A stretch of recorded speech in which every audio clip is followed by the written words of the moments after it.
Hello hi friends, Rohini eliminate అయిపోతానే stage పైకి వచ్చినాక ఒక మాట చెప్పింది ఇద్దరికి.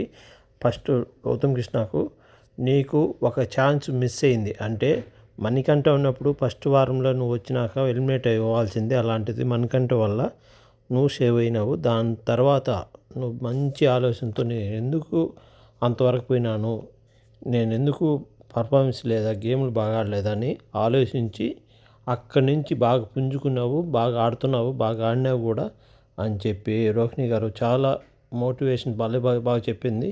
అందువల్ల నువ్వు టాప్ 5 కావాలా, విన్ కావాలని బాగా మంచి సజెషన్ ఇచ్చింది గౌతమ్ కృష్ణకు. మీరేమనుకుంటున్నారు ఫ్రెండ్స్? కామెంట్ చేయండి తప్పకుండా, ఇది నిజమా కాదా. సెకండ్ వచ్చి అవినాష్కు సేమ్ థింగ్, అదే విధంగా జరిగింది. ఆ రోజు నబిల్ సీల్డ్ ఇవ్వకపోయింటే ఎప్పుడో ఎలిమినేట్ అయిపోయిండు. అలాంటిది సీల్డ్ ఇచ్చేదానికి నువ్వు బాగా ఆడి టాప్ 5లో వెళ్ళిపోయినావు. నువ్వు కూడా విన్ కావాలా, నా సపోర్ట్ ఎప్పుడు ఉంటుంది. నాకు బెస్ట్ ఫ్రెండ్ నువ్వే ఈ హౌస్లో. అంతకుముందు బయట ఫ్రెండే కానీ ఇంత బాండింగ్ లేదు నాకు ఇక్కడ ఈ హౌస్కి వచ్చాక. నీతో బాండింగ్ మామూలుగా లేదు, చాలా చాలా బాగుంది. నేనైతే నీకు బాగా సపోర్ట్ చేస్తానని చెప్పేసింది. మీరిద్దరూ పక్కా విన్ కావాలని మనస్ఫూర్తిగా ఆశిస్తాను.